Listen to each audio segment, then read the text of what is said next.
Hello दोस्तों, कैसे हैं आप? स्ट्रॉन्गेस्ट हंटर के एपिसोड 3 के साथ हाजिर हूँ। एपिसोड की शुरुआत में हमें वो बड़ा सा म्यूटेंट रैट दिखाया जाता है जो वो बस को नीचे गिरा रहा होता है, और जो अंदर के पैसेंजर्स होते हैं वो बहुत ज्यादा डर चुके होते हैं वो रैट को देख के। और उसके बाद हमें मिंग दिखाया जाता है जो एक्चुअल में झाड़ी में छुप के वो मॉन्स्टर को देख रहा होता है, और वो मॉन्स्टर को देखते हुए कहता है कि ये मॉन्स्टर तो उसके शिकार के साथ खेल रहा है। और तभी मिंग वहां से खड़ा होता है और वहां से जाने लगता है, और वो नर्स से कहता है कि आप यहाँ से बिल्कुल मत हिलिएगा, आप यहाँ पे छुप के रहिएगा। वो नर्स मिंग से कहते कि अगर तुम वहां पे जाओगे तो तुम मर जाओगे वहां पे। मिंग नर्स को देखता है और स्माइल देता है और कहता है कि जब कोई एक पेशेंट बहुत ज्यादा बीमार हो चुका होता है तो आप सब उनका ध्यान रखते हो ना, आप उस पेशेंट को मरने के लिए तो नहीं छोड़ देते, इसलिए ये मेरी ड्यूटी है। और उसके बाद वहां से मिंग चला जाता है और एकदम तेज से वो मॉन्स्टर के ऊपर बहुत जोरदार पंच मार देता है। मिंग का पंच खाने के बाद वो जो मॉन्स्टर होता है वो थोड़ा दूर चला जाता है, और तभी मिंग अपने मन में सोचते हुए कहता है कि यहाँ पे जितने भी जो म्यूटेंट कॉकरोचेस थे वो एकदम ह्यूमन की साइज के हो चुके हैं। पहले तो वो ह्यूमन से भी छोटे थे,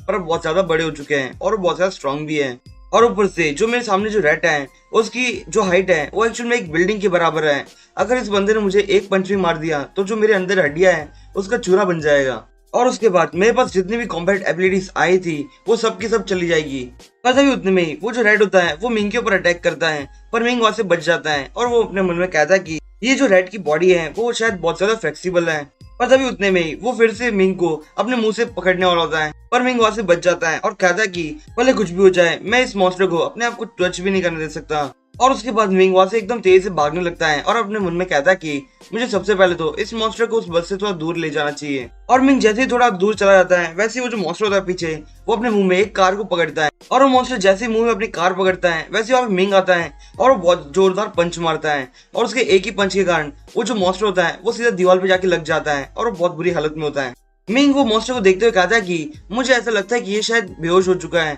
अब चलो इसको मार ही देते पूरी तरह से। और उसके बाद मिंग उसकी तरफ आगे बढ़ने लग जाता है और वो थोड़ा रुकते हुए कहता है कि अब मुझे थोड़ा याद आ रहा है कि जो माउस होते हैं वो लोग एक्टिंग में बहुत ज्यादा माहिर होते हैं, उन लोगों को एक्टिंग करना बहुत अच्छे से आता है, वो लोग अपनी जो डेथ होती है उसकी एक्टिंग बहुत अच्छे से कर सकते हैं। पर तभी उतने में ही वो मॉन्स्टर उड़ जाता है और वो एक कार को पकड़ के दबाने लगता है और वो सीधा मिंग की तरफ फेंकता है, पर मिंग वहां से भाग चुका होता है। मिंग उस मॉन्स्टर की तरफ देखते हुए कहता है कि मेरी जो फिस्ट एनर्जी है वो शायद इसके सामने इतनी काम नहीं कर रही, क्योंकि इसकी बॉडी बहुत ज्यादा स्ट्रांग है, इसलिए मुझे कुछ और ट्राई करना चाहिए इसके ऊपर। और तभी मिंग एक जगह देखता है, वहां पे एक्चुअल में एक कार में से पेट्रोल गिर रहा होता है, और उसके बाद वो एक प्लान बना लेता है और वो माउस को अपनी तरफ अटैक करने के लिए मजबूर करते ही जा रहा होता है। और जैसे ही वो जो माउस होता है मिंग के ऊपर अटैक करते ही जा रहा होता है वैसे ही जो कार में से पेट्रोल होता है वो उसके चारों तरफ फैल जाता है, और तभी मिंग उस मॉन्स्टर के सामने आता है और उसके हाथ में एक लाइटर होता है और वो उस मॉन्स्टर की तरफ फेंक देता है, और वो लाइटर जैसे ही उस लिक्विड के ऊपर गिरता है, मतलब कि वो पेट्रोल है उसके ऊपर गिरता है, उसके कारण वहाँ पे बहुत बड़ा धमाका हो जाता है। और ये सब वहाँ पे जो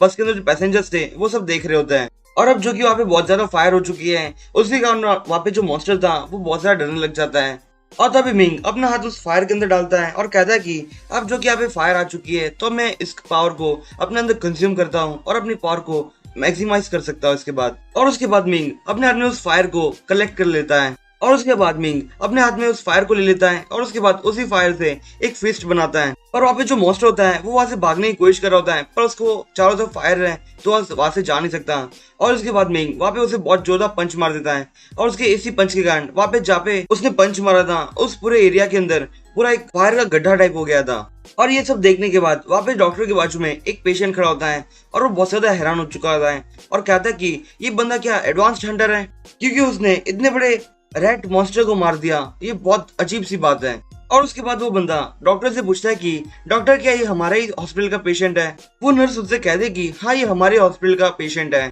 ये जो लड़का है वो एक्चुअल में एक स्टूडेंट है और इसका जो हॉस्पिटल का नंबर था वो 409 था, और ये लड़का कोमा के अंदर था एक्चुअल में। और अगले सीन में हमें कमांड स्टेशन का सीन दिखाया जाता है, और वहाँ पे हमें एक लड़की दिखाई जाती है जो एक्चुअल में ब्लूटूथ में बात कर रही होती है, और वो कह दे कि ल्यू कैन तुम्हें वहाँ पे जाने की अब जरूरत नहीं है, क्योंकि वहाँ पे जो रैट मॉन्स्टर था वो अब मर चुका है। और दोस्तों यहाँ पे ल्यू कैन वही लड़की है जो पिछली बार मिंग की जो टेस्ट थी उसकी ऑडियंस में बैठी हुई थी। ल्यू कैन ये बात सुन के बहुत ज्यादा खुश हो जाती है और कहती कि चलो ये तो अच्छा हो गया कि वहाँ पे लोग जिंदा बच गए। वो लड़की ल्यू कैन से कहती कि मैंने जो मेरी टीम थी उन लोगों को वहाँ पे मदद करने के लिए भेज दिया है ताकि वहाँ पे जितने और भी लोग फंसे हुए थे उन्हें बाहर निकाला जा सके। पर ल्यू कैन उससे पूछती कि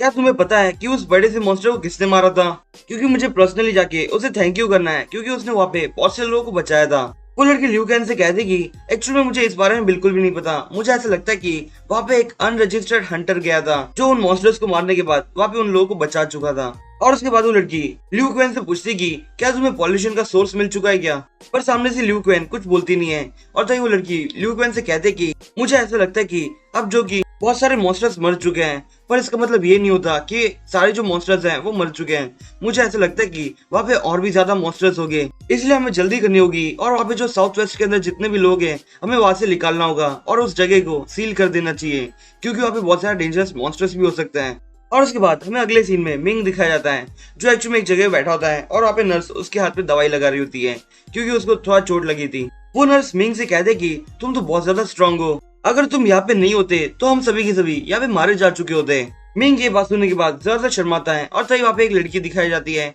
जो वहाँ पे जो गार्ड्स होते हैं उनके साथ बहस कर रही होती है और वो उन गार्ड से कहती कि मेरा जो ब्रदर है वो अभी भी उस हॉस्पिटल के अंदर कोमा के अंदर है, प्लीज मुझे अंदर जाने दीजिए। पर वो गार्ड मना कर देता है और कहता है कि तुम अंदर नहीं जा सकती क्योंकि हमने अंदर की जो जगह है उसे पूरी तरह से सील कर दिया है और वहाँ पे सिर्फ एडवांस्ड हंटर ही जा सकते हैं और जो नॉर्मल सिटीजन्स हैं वो लोग अंदर नहीं जा सकते क्योंकि वहाँ पे शायद अभी भी बहुत सारे डेंजरस मॉन्स्टर्स हो सकते हैं, इसलिए तुम अंदर नहीं जा सकती। वो लड़की रोते हुए उस गार्ड से कहते कि भले कुछ भी हो जाए पर मुझे अंदर जाना है क्योंकि मुझे मेरे भाई को बचाना है। और उसके बाद वो लड़की एकदम रोने लगती है और वो गार्ड के ऊपर बहुत अजीब सी बातें करने लग जाती है और कहते कि मेरा जो ब्रदर था वो अपनी लाइफ को एंजॉय भी नहीं कर पाया और उसके बाद वो कोमा में चला गया और वो हॉस्पिटल के अंदर है और वहाँ पे बहुत सारे मॉन्स्टर्स हैं, प्लीज मुझे जाने दो वहाँ पे। और उसके बाद वो और थोड़ी फालतू की बात करने लगती है और कहती कि मेरा जो ब्रदर था वो बहुत ज्यादा अच्छा लड़का था, वो इतना अच्छा लड़का था कि उसने कभी भी एक लड़की का हाथ अपने हाथ में लिया ही नहीं था। और वो उसके बाद उसके ब्रदर का नाम बताती है, उसके ब्रदर का नाम मिंग होता है। और उसके बाद उसकी जो सिस्टर होती है वो रोना बंद कर देती है और कहते कि